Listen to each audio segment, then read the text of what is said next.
Hello guys, trigonometry equation new chapter start कर रहा हूँ मैं। ट्रिग्नोमेट्री इक्वेशन को बहुत ही बेसिक से स्टार्ट करते हैं। सबसे पहले आपको साइन थीटा कॉस थीटा वगैरह का डेफिनेशन आना चाहिए और एक्स एक्सिस वाई एक्सिस पे जो एंगल है वो पता होना चाहिए। तो सबसे पहले काम यही है कि पता किया कि यहाँ पे एक्स एक्सिस और वाई एक्सिस पे एंगल कौन कौन सा लाई कर रहे हैं। अच्छा, एंगल क्या होता है? दो रे के बीच में जो, जैसे एक रे तो पॉजिटिव एक्स एक्सिस ले लिया और सेकंड पे मेरा मार्कर है, तो ओरिजिन से अगर इसी रे पे रहा तो एंगल कितना होगा? 0 होगा। और इस स्टेप से रोटेट करते जाएगा तो अभी एंगल कितना बन जाएगा? 90 डिग्री। और इस स्टेप से रोटेट करते हुए जाएगा तो 180 डिग्री, 270 डिग्री और एक रोटेशन में 360 डिग्री एंगल बना लेगा। तो एक सर्कल उठाया पर, ठीक है, एक सर्कल जो इस स्टेप से रोटेट कर रहा है, तो अभी स्टार्टिंग में एंगल कितना बनाया? 0। और यहाँ पे एंगल कितना हो जाएगा? π/2 हो जाएगा। और यहाँ पे एंगल कितना? ये एंगल है 0 और एक π/2, ये एंगल हो जाएगा पाई, हो जाएगा 3π/2। मतलब π/2 अगर इसमें ऐड करते जाएंगे तो नेक्स्ट एंगल मिलते चल जाएगा। तो अगला एंगल कितना हो जाएगा? 2π, ठीक है। और यहाँ पे एंगल कितना हो जाएगा? 2π में अगर π/2 जोड़ेंगे तो कितना हो जाएगा? 5π/2 हो जाएगा, ठीक है। एंड सो यहाँ पे एंगल कितना हो जाएगा? पाई है, अब 3π हो जाएगा।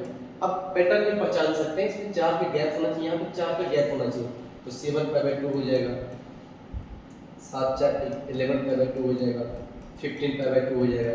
और यहाँ पे ना 2 पे गैप है, 4 6 5 8 5 एंड सो यहाँ पे जो एंगल है वो कितना हो जाएगा?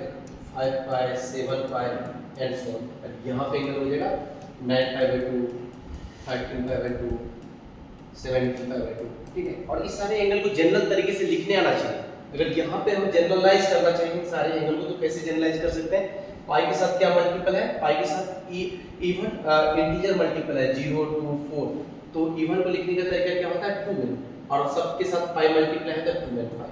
तो पॉजिटिव एक्स एक्सिस पे जो एंगल है उसको 2n पाई से जनरलाइज कर सकते हैं, मतलब जनरल बोल सकते हैं। यहाँ पे n का वैल्यू पुट करते जाएंगे, in natural number whole number put करना है 0 1 2, तो ये सब एंगल मिलते चल जाएंगे, ठीक है।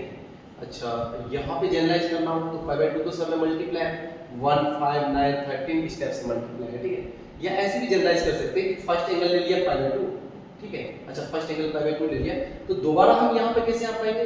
2π ढूंढने पे, 4π ढूंढने पे, 6π ढूंढने पे, मतलब nπ, तो इसको 2nπ से जनरलाइज करते हैं। यहाँ पे n का वैल्यू पुट करते जाओ, अपने आप ये सब एंगल मिलते जाएगा। जैसे कि n 0 पुट किया तो π/2 मिल गया, n 1 पुट करेंगे तो 2π + π/2 ये मिल जाएगा, 2 पुट करेंगे तो 4π + π/2 कितना हो जाएगा? 9π/2 मिल जाएगा, ठीक है। इसको जनरलाइज करने का तरीका क्या है? पाई के साथ क्या है? ऑड इंटीजर मल्टीप्लाई है, तो पाई के साथ क्या लिखेंगे? 2n + 1 लिखेंगे, या पाई के साथ क्या लिखेंगे? 2n - 1। ये दोनों सेम ही चीज है, अलग-अलग चीज नहीं है, a और a बातें सेम ही है। जैसे n 1 पुट कर दोगे यहाँ पे क्या आ जाएगा? 3π आ जाएगा। और n यहाँ पे ना 2 पुट करेंगे तो क्या आ जाएगा? 4 - 3π आ जाएगा। तो n के डिफरेंट वैल्यू के लिए अलग-अलग, जैसे n 5 लिया तो ये अलग बात देगा, ये अलग बात देगा, लेकिन n के डिफरेंट वैल्यू के लिए यहाँ से जो रिजल्ट आएगा, यहाँ से जो एंगल आएगा और यहाँ से जो एंगल आएगा सेम ही आएगा, क्योंकि पाई के साथ तो ऑड ही मल्टीपल है ना, इसको भी ऑड बोलते हैं और इसको भी ऑड बोलते हैं, क्योंकि 2n इवन है, इवन में एक जोड़ेंगे फिर भी ऑड आएगा और इवन में एक घटाएंगे फिर भी ऑड आएगा, तो ये दोनों एक ही बात को रिप्रेजेंट करता है, ठीक है। और सिमिलरली इसको कैसे लिख सकते हैं? ऐसे लिख सकते हैं ना, 3π/2, वो भी एक एंगल उठाया 3π/2, और वो एंगल फिर दोबारा कैसे प्राप्त कर सकते हैं? 2π रोटेट करके, तो उसको 2nπ से जनरलाइज कर दो। तो किसी भी चीज को जनरलाइज करना हो तो क्या करेंगे? इस टाइप से जनरलाइज कर सकते हैं, क्योंकि 3π/2 फिर दोबारा हम यहाँ पे कैसे आ पाएंगे? 2π ढूंढने पाए आप पाएंगे तो उसको 2nπ से जनरलाइज कर देंगे। इसमें n पुट करो, n 0 पुट करेंगे तो 3π/2 देगा, 1 पुट करेंगे तो क्या आएगा? 2π प्लस मतलब 7π/2 दे देंगे, 2 पुट करेंगे तो क्या आ जाएगा? 4π मतलब 8 3 11 11π/2 दे दिया। तो इसमें n का वैल्यू पुट करते जाओ, ये सब एंगल मिलते जाएगा। और ये सब कैसे लाया मैं? π/2 में फर्स्ट एंगल में कितना जोड़ा? 2nπ जोड़ा, तो अपने आप वहां पर पहुंच गए। इसमें भी 3π/2 में कितना जोड़ेंगे तो फिर से दोबारा वहां पर पहुंच सकते हैं, 2nπ जोड़ने पे, मतलब 2π जोड़ने पे मतलब 2nπ जोड़ने पे। और ये पाई के साथ ऑड मल्टीपल है और पाई के साथ इवन मल्टीपल है, ये सब x एक्सिस y एक्सिस और ये सब एंगल मुझे पता चल गया। अच्छा, अब एक बात समझते हैं, अगर हम साइन के अंदर कोई भी एंगल x एक्सिस का उठा के रखेंगे, कोई भी एंगल x एक्सिस का उठा कर रखेंगे, तो साइन का डेफिनेशन क्या था? x coordinate y coordinate divide by radius था। तो x एक्सिस पे जितने भी एंगल बनेगा, मतलब जो भी एंगल रोटेट करके आएगा, तो उस पॉइंट का y कोऑर्डिनेट क्या होगा? 0 ही होगा x एक्सिस पे। इसीलिए 0 डिवाइड बाय रेडियस क्या हो जाएगा 0 हो जाएगा। तो एक्स एक्सिस पे जो भी एंगल है मतलब पॉजिटिव एक्स एक्सिस या नेगेटिव एक्स एक्सिस किसी भी एंगल को अगर साइन के अंदर रखेंगे तो उसका वैल्यू 0 हो जाएगा। जैसे अगर मैं 6 पे रख दिया तो इसका वैल्यू 0 हो जाएगा। तो sin थीटा इसका तो अगर 0 हो तो यहां से थीटा के बारे में क्या कमेंट कर सकते हैं कि थीटा क्या होगा n पाई होगा। n पाई मतलब कोई positive x axis negative x axis दोनों को अगर एक साथ लिखना चाहो तो क्या लिख सकते हैं n पाई लिख सकते हैं। n पाई में n क्या है यहाँ पे n बिलोंग्स टू इंटीजर। तो जब इवन रखेंगे तो a वाला दे देगा, जब ऑड रखेंगे तो a वाला दे देगा। तो दोनों को कंबाइन करके पूरे एक्स एक्सिस के एंगल को n पाई से लिखा जा सकता है। अच्छा पूरे एक्स एक्सिस y एक्सिस के सारे एंगल को अगर जनरलाइज करके लिखना चाहिए तो कैसे लिख सकते हैं? ऐसे लिख सकते हैं n पाई बाय 2 लिख सकते हैं। ठीक है, पाई बाय 2 के साथ n मल्टीपल है। n अगर 1 हुआ तो a आ गया, 2 होगा तो a आ जाएगा, 3 होगा तो a आ गया, 4 होगा तो a आ जाएगा, 5 होगा तो a आ जाएगा। तो मतलब पूरे एक्स एक्सिस y एक्सिस सारे एंगल को अगर लिखना चाहिए positive negative positive x axis negative x axis positive y axis negative y axis सारे एंगल को लिखना चाहे तो जनरलाइज तरीके से इस स्टेप से लिख सकते हैं। n क्या है इंटीजर, जैसे जैसे n का वैल्यू पुट करते जाएंगे वैसे वैसे मुझे डिफरेंट एक्सिस पे एंगल सब मिलते जाएगा। अगर पॉजिटिव एक्स एक्सिस के सारे एंगल को लिखना है तो कैसे लिख सकते हैं n पाई से लिख सकते हैं। ठीक है, इस टाइप से।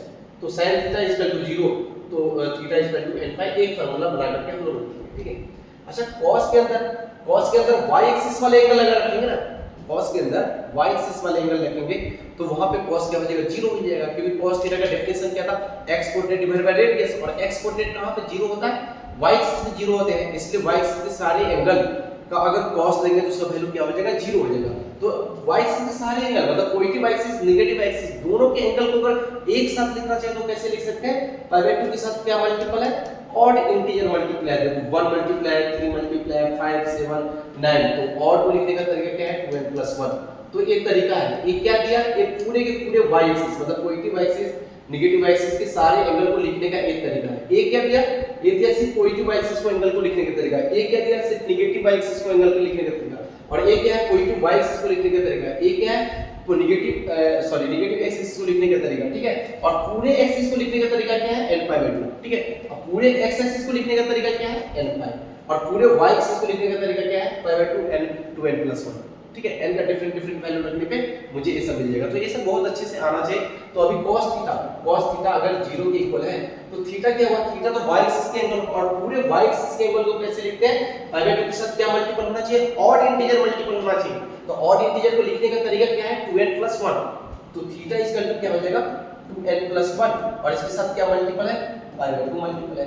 तो cos थीटा इक्वल टू 0 तो थीटा का वैल्यू कितना होना चाहिए 2n + 1 मल्टीप्लाई पाई बाय 2। अभी दो फार्मूले हम लोग डेरिवेशन कर लिए यहां से। तो ये सारे एंगल वगैरह सब याद होना चाहिए और उसको जनरलाइज करके तरीके लिखने भी आना चाहिए। ठीक है, अब नेक्स्ट देखते हैं। ठीक,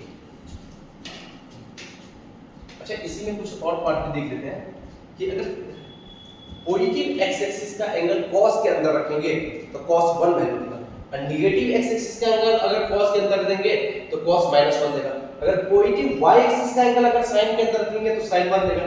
अगर नेगेटिव y एक्सिस का एंगल रखेंगे sin के अंदर तो क्या देगा -1 देगा। इस बात का भी ध्यान रखना है।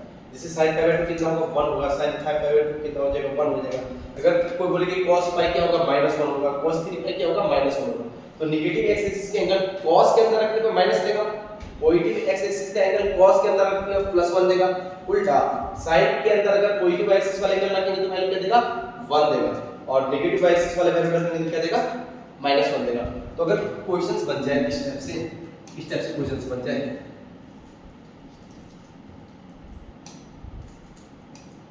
इस टाइप से क्वेश्चंस बन जाए कि sin थीटा इक्वल टू 1। ठीक है, अब बताओ कि थीटा क्या होगा। sin थीटा 1 कहां देता है पॉजिटिव y एक्सिस पे 1 देता है। तो पॉजिटिव y एक्सिस पे एंगल क्या क्या है एंगल है पाई बाय 2 3 पाई बाय 2। ठीक है, sorry pi by 2 5 pi by 2 5 pi by 2 और क्या है 9 पाई बाय 2। ये सब एंगल है कहां है पॉजिटिव एक्सिस के एंगल। तो एक काम करो sin थीटा 1 कहां देता है पहला कोई एक एंगल उठाया पाई बाय 2। ठीक है, पाई बाय 2 तो थीटा इक्वल पाई बाय 2 लिख लिया। अच्छा दोबारा इस एंगल पर कैसे आप पाएंगे क्योंकि ये एंगल रखेंगे sin के अंदर तो उसका वैल्यू क्या देगा 1 देगा। ठीक है, तो दोबारा यहां पे आने के लिए क्या करना पड़ेगा मुझे 2 पाई जोड़ना पड़ेगा। तो सेकंड एंगल क्या हो जाएगा पाई बाय 2 + 2 पाई तो वही तो देगा 5 पाई बाय 2। फिर दोबारा कैसे आ पाएंगे, फिर से 2 पाई जोड़ेंगे तो क्या देगा 9 बाई 2 इस टाइप से। तो इसको जनरलाइज कर दिया, कैसे 2n पाई से जनरलाइज कर दिया। और n क्या बोल दिया कि n इंटीजर है। जैसे ही n का वैल्यू रखेंगे 1 रखेंगे तो क्या देगा 5 बाई 2 देगा, 2 रखेंगे तो क्या देगा 9 बाई 2 दे देगा n सो। अगर n इक्वल टू -1 रख देंगे तो क्या देगा -1 रख देंगे तो क्या देगा -2 पाई अब प्लस 5 बाई 2। और ये क्या होता है -3 पाई बाई 2 -3 पाई बाई 2। क्या ये मेरा आंसर हो सकता है क्या, ये आंसर हो सकता है क्या या नहीं हो सकता है? हो सकता है ना। -3 बाई 2 का मतलब क्या हुआ -270 डिग्री हुआ। अब -270 डिग्री कैसे आ पाएगा, मुझे क्लॉकवाइज मूव करना पड़ेगा यहाँ से। तो क्लॉकवाइज मूव करेंगे तो यहाँ से लेकर मुझे यहाँ तक मूव करेंगे तब तो -270 पहुंचेंगे, पहुंच जाएंगे। और यहाँ पे साइन क्या देता है 1 देता है, तो ये भी वैल्यू सही है। ठीक है, तो यहाँ पे n का वैल्यू इंटीजर रखना है, मतलब माइनस में रख सकते हैं, कोई दिक्कत नहीं। -1 -2 -3 एंड सो बहुत सारे वैल्यू रख सकते हैं, फिर भी अपना आंसर सही हो सकता है। तो यहाँ से थीटा इक्वल टू क्या आ गया पाई बाई 2 प्लस 2n पाई आ गया। ठीक है, इसमें से पाई बाई 2 कॉमन लेना चाहे तो ले सकते हैं, कोई दिक्कत नहीं, ले सकते हैं, या ऐसे भी या थोड़ा सिंपलीफाई भी कर सकते हैं। ठीक है, अच्छा अब नेक्स्ट क्वेश्चन देखते हैं। sin थीटा इक्वल टू, अगर sin थीटा इक्वल टू बोले -1 तो सबसे पहले देखिए -1 कहां पे देता है। -1 sin कहां पे देता है, sin -1 देता है यहाँ पे देता है, यहाँ पे 3 पाई बाई 2 देता है। ठीक है, अगर हम एंटी क्लॉकवाइज मूव कर रहे हैं तो मुझे 3 पाई बाई 2 बोलना पड़ेगा। अगर हम क्लॉकवाइज मूव कर रहे हैं तो इसी एंगल को क्या बोल सकते हैं -पाई बाई 2 बोल सकते हैं। तो sin थीटा इक्वल टू -1 कहां देता है, अगर हम थीटा की जगह 3 पाई बाई 2 रखेंगे फिर भी -1 देगा, अगर -पाई बाई 2 रखेंगे फिर भी वो उसका वैल्यू -1 होगा। ठीक है, क्योंकि -पाई बाई 2 रखोगे तो माइनस बाहर आ गया तो 1 दे दिया ना। तो चाहो हम यहां पे पहुंचना एंगल तो एंटी क्लॉकवाइज मूव करो या क्लॉकवाइज मूव करो, कौन सा आसान होगा, क्लॉकवाइज मूव करना आसान है क्योंकि बगल में ही है। तो थीटा इक्वल टू क्या आ जाएगा -पाई बाई 2। ठीक है, इस टाइप से।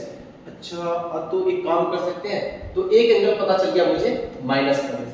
ठीक है, अच्छा -पाई बाई 2 यहां से क्लॉकवाइज मूव किए तो -पाई बाई 2 पता चल गया। ठीक है, अच्छा दोबारा हम इस एंगल पे आना चाहिए तो कैसे कर सकते हैं, इसमें चाहो तो क्लॉकवाइज मूव करके आ जाओ या एंटी क्लॉकवाइज मूव करके आ जाओ, एक ही बात है। दोबारा आना चाहो, अगर हम क्लॉकवाइज मूव करके आएंगे तो कितना, एंटी क्लॉकवाइज मूव करके आएंगे तो कितना जोड़ना पड़ेगा, इसमें 2 पाई जोड़ना पड़ेगा। अगर हम क्लॉकवाइज मूव करके आएंगे तो कितना जोड़ना पड़ेगा -2 पाई जोड़ना पड़ेगा। ठीक है, क्योंकि क्लॉकवाइज मूव कर रहे हैं तो नेगेटिव में तो लिखना पड़ेगा, तो -2n पाई बोल दो या +2n पाई बोल दो, एक ही बात है। तो हम बोल देते हैं 2n pi.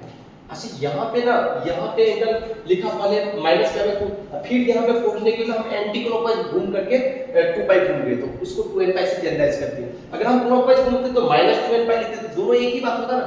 Theta equal to अगर कोई बोले कि -पाई बाई 2 -2n पाई, ये आंसर है, ये दोनों में कौन सा आंसर है, दोनों एक ही आंसर है।